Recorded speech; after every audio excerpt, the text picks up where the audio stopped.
Bonjour à tous, on est parti pour une des dernières vidéos de notre petite configuration, donc il reste encore 2-3 épisodes à faire, il ne reste pas grand chose à rajouter.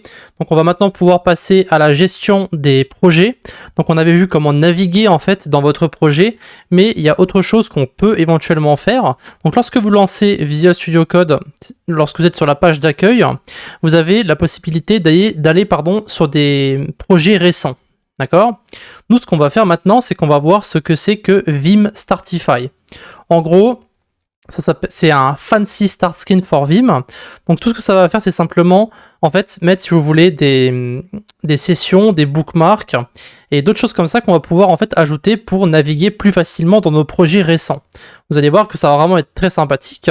Vous avez en plus des petites citations qui seront mises à chaque fois de différentes personnes, mais ça vous pouvez aussi le customiser si vous le désirez. Et ça, je vous le montrerai avec le ASCII Generator que vous avez ici. Vous allez voir que ça va être plutôt cool. Donc évidemment, on va retourner sur NeoVim comme d'habitude. On va commencer par installer notre plugin. Donc on va aller dans NVim. Alors maintenant, on peut lancer NVim et on peut directement faire donc avec CTRL B et ensuite accéder directement à notre dossier si on le veut. Donc évidemment, vous faites comme vous voulez. Après, personnellement, je préfère encore lancer avec le plug. À chaque fois, c'est Vim plug et ensuite plugins. Donc vous mettez ici. Alors, vous pouvez simplement copier-coller ici, ensuite aller à la dernière ligne, et ici modifier simplement le nom. Encore une fois, faites comme vous voulez. Vim Startify. Voilà, on va se regarder, on va relancer, et on va installer. Voilà. Donc ça sera pour commencer. Donc maintenant, si on lance NeoVim comme ceci, vous allez voir qu'on va avoir justement on va avoir en fait une fenêtre d'introduction. D'accord, donc on va avoir justement la fameuse citation dont je vous parlais, donc use Blackboard sous coordonnées, blablabla, bref, et on va avoir donc MRU, et on va faire deux MRU en fait. Donc le premier, c'est les fichiers récents que vous avez ouverts, et le deuxième, ce sont les répertoires que vous avez ouverts récemment. D'accord? Donc vous pouvez très bien aller très rapidement sur init.vim, juste en allant sur le truc en question et en appuyant sur init.vim. Maintenant, ce qu'on va faire, c'est donc on va créer un endroit justement où configurer tout ça. Donc comme d'habitude, on va aller dans plug config, on va ensuite, on va faire un new et on va mettre ici, ça sera, on peut pas l'appeler Startify parce que autrement il y aura un config à notre fichier. Donc on peut l'appeler project start peut-être, project start.vim peut-être. Le nom n'a pas trop d'importance, encore une fois, les fichiers de configuration, vous les appelez comme vous voulez. Il faut juste que vous vous en souveniez pour la suite. Donc on va faire invim init.vim. Et ici, on va copier. Donc je vais aller à la fin. Et du coup, ça sera, je sais même plus ce que j'ai mis déjà, poisson rouge, project start.vim. Voilà. Et donc maintenant, on va aller dans ce project start. Et on va commencer à copier-coller tout ce qui se trouve sur la documentation. Donc ici, sur la doc, vous avez pas beaucoup de choses qui est disponible. Vous avez installation et documentation. Et après, vous avez un wiki en fait sur lequel vous pouvez accéder. Et vous avez des exemples de configuration. Donc voilà à peu près à quoi ça va ressembler. Donc le Startify List, c'est en fait les différentes choses que vous voulez afficher sur la page d'accueil en fait. Donc ici on a Files, donc comme on a vu, Files c'est MRU, et après on a les directories, on a les sessions et les bookmarks. Donc vous avez aussi les différents fichiers de guide qui ont été modifiés et untrackés. Donc ça peut être aussi une chose que vous pouvez traquer si vous travaillez sur un seul projet, tout simplement. Donc ce qu'on peut faire, c'est copier-coller ça. Pour commencer, ça me paraîtra un bon début. Et on va ici enlever ce dont on n'a pas besoin. D'accord? Donc par exemple, les 3 lignes qui sont ici, on n'en a pas besoin, on peut les enlever. Et on peut bouger en fait les différentes choses de place. Par exemple, ici, le header, c'est le titre en fait de sur votre page d'accueil, ça va montrer MRU, si vous avez vu juste avant. On peut modifier ça et on peut appeler ça donc par exemple Files, et ça on peut l'appeler Directory par exemple. D'accord? Et on peut enlever ici le .getCWD, c'est simplement pour en fait dire là où nous sommes actuellement. Cependant pour nous ça n'a aucune importance. D'accord? Donc ici, maintenant on peut éventuellement changer les choses de place. Donc Files et Directory, on sait déjà ce que c'est. D'accord? Mais session et bookmark, on ne sait pas ce que c'est encore. Alors ça va être très simple à expliquer. Cependant, je vais d'abord bouger les choses de place. Je vais prendre en fait Files et Directory. D'accord? Je vais prendre ces deux-là. Et ensuite, on va les mettre en dessous de session et bookmark. Parce que de préférence, j'aimerais bien avoir session en haut et ensuite les bookmarks. Et encore, les bookmarks, je peux très bien les mettre en dessous de dire, parce que ce sont des choses... Enfin, ce sont les bookmarks en général, vous allez avoir des raccourcis pour ces bookmarks là, vous allez voir. Donc pour l'instant, on en reste là. On va juste maintenant faire, donc on va sortir, CTRL Q, on fait NVim, et vous pouvez voir que vous avez donc maintenant le header qui s'appelle Files, et vous avez ici Directory. Et pour l'instant, en bas, vous avez absolument rien. Donc si jamais vous avez des 0, 1, 2, 3, etc., etc., ça, vous pouvez pas les appeler avec des raccourcis. Cependant, vous avez ici empty buffer avec un E, et vous avez ici un Q en bas avec quit. Donc en fait, lorsque vous avez une lettre entre crochets, vous allez pouvoir appuyer dessus sur le clavier pour y accéder directement. Donc si vous faites Q ici, vous allez en fait quitter NeoVim. D'accord? Maintenant, on peut éventuellement sauvegarder une session. Donc une session, pour commencer, il va falloir d'abord dire où est-ce qu'on veut sauvegarder ces différentes sessions.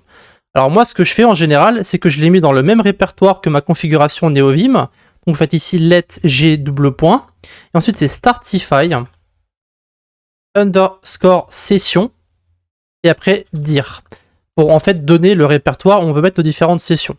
Donc ici, si on met la vague, donc la vague, alt 2, j'avais oublié. Ensuite on a appdata, vous pouvez voir qu'on a l'autocomplete, slash appdata, slash local, après c'est slash donc nvim, hop, et après ça sera donc session.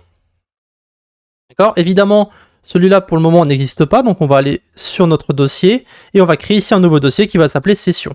Et donc maintenant, toutes nos sessions qu'on va sauvegarder, eh bien, elles vont être mises dans ce répertoire-là, et on pourra y accéder donc très rapidement. Donc je vais sauvegarder et quitter. Je vais maintenant aller sur un autre projet, d'accord? Je vais l'ouvrir de mon autre côté, on va fermer ceci. Je vais ouvrir notre fichier TypeScript que j'ai ouvert depuis le début, donc on va l'appeler ici PG, hop, je vais ouvrir la critique ici. Voilà.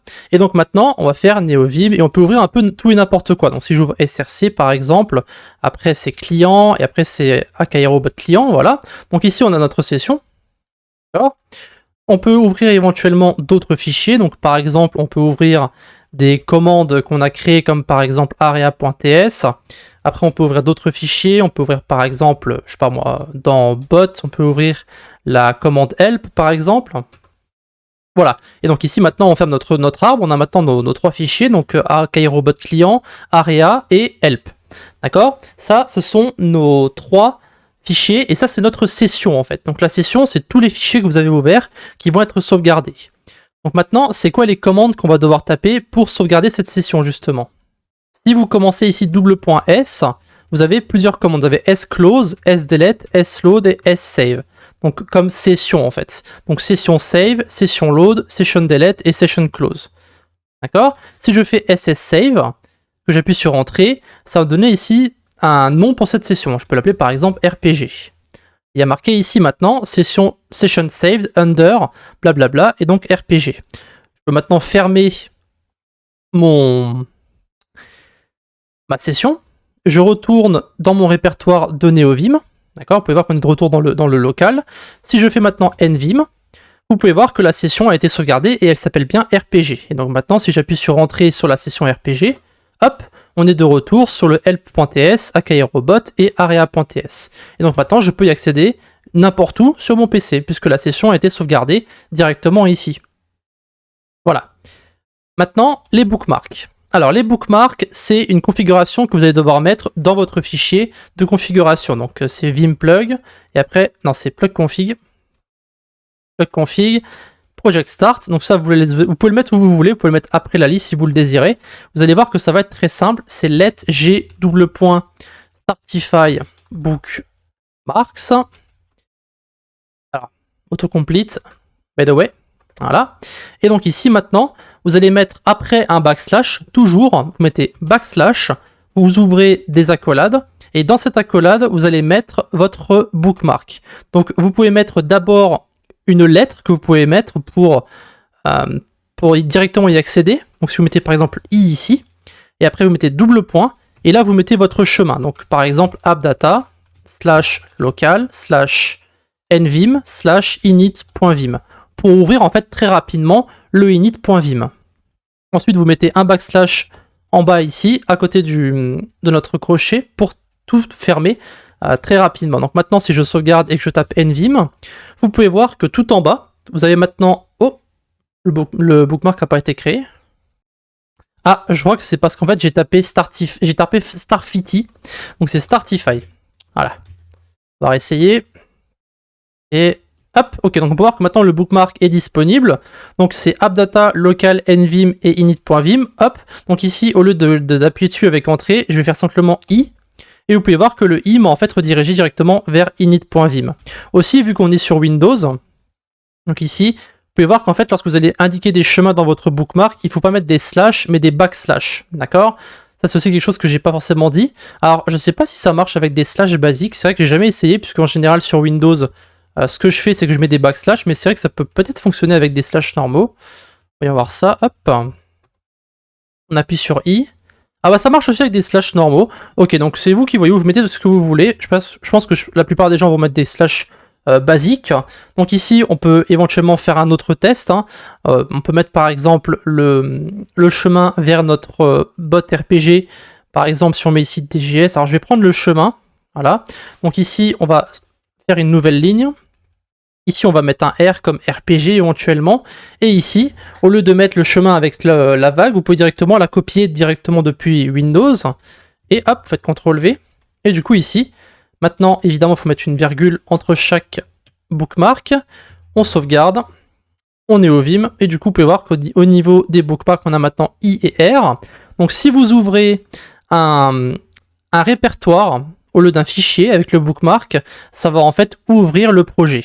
D'accord, donc ici, hop, vous pouvez voir que vous avez une nouvelle fenêtre qu'on n'a pas encore vue et qui va simplement en fait indiquer les différents fichiers qui se trouvent ici. Donc vous avez Git, build, node module, etc., etc. Donc vous pouvez directement interagir avec le répertoire si vous voulez, ou alors vous pouvez directement accéder à un fichier en particulier, comme par exemple client, Akairo bot client, et du coup ça va s'ouvrir ici. Voilà. Donc juste une possibilité, encore une fois, vous pouvez soit simplement sauvegarder un répertoire, soit sauvegarder un fichier, et du coup lorsque vous allez faire ici i, boum, ça va directement ouvrir init.vim, juste pour accéder en fait plus facilement. Ce qui veut dire que maintenant, en gros, lorsqu'on va vouloir accéder à un projet, par exemple, on fait Windows R, on met Alacrity, on ouvre nvim, et après ici, si on veut réaccéder à notre init.vim, directement, hop, on appuie sur i, ou alors si on veut accéder à un fichier qu'on a ouvert récemment, comme par exemple ici dans le RPG, d'accord, par exemple, hop, aria.ts, et du coup on est maintenant de retour sur notre projet, comme vous pouvez le voir ici.